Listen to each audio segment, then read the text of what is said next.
reformed drug addict who will tell us about his experiences with drugs. And joining him is Mrs. Grace Adetula, an expert on drug addiction.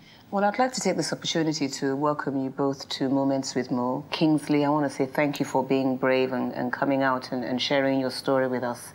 And Mr. Adetula, thank you also for the wonderful work that you're doing in this area. Thank you. Thank you. As you know, today we're talking about addictions. You know, some of us have them, some of us don't. Some of them are considered habits, some of them are considered addictions, some of them are considered obsessions.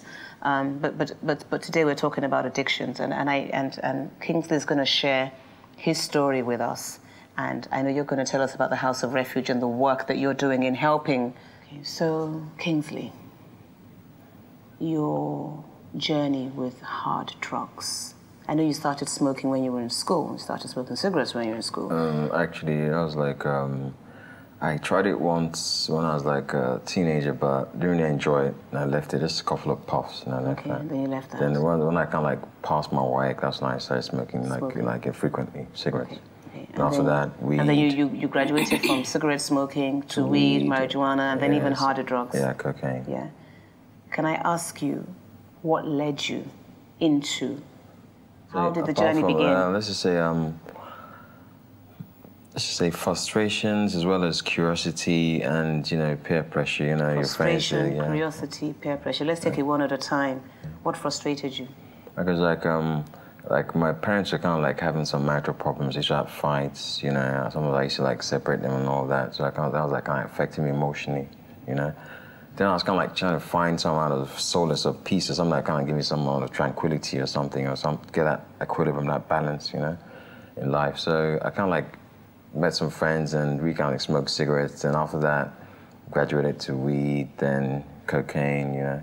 And also I was trying to curious to find out, I mean, people I've watched films about, you know, drugs like, you know, the Tony Montana. So curiosity, that always gets me. Yeah. Curiosity. Just to find out what it's going to be like, you know, like how am I going to feel and all that, you know. Then, so how did you feel? I mean, okay, your first experience with hard drugs. When would you say you first took cocaine? I was like when I came back from London, I believe, yes. Okay, how old were you then? And I was like in my early 20s. In your early 20s. So after that first time, then did you go back the next day? See, the thing about it is like it has this addictive thing. See, about it is like for a couple of months you might not go, then later you go once, and then again after that, then a couple of times more, then it becomes more frequent.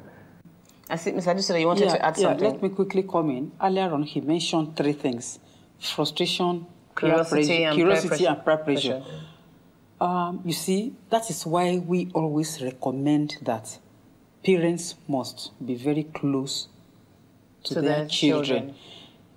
Peer pressure from his peer, definitely. But also, he started with cigarettes. He mentioned cigarettes. Cigarettes and alcohol are described as gateway drugs. Okay, they're gateway drugs. Yes. So once you start smoking and drinking, it opens the way for other things to come in. Because later on, the friends will now be calling him names. You are a sissy. So ordinary cigarette, ordinary beer. When there are other things to take, and then we'll feel high, and they want to belong to. That is the pressure coming on gradually. They now go on to cannabis.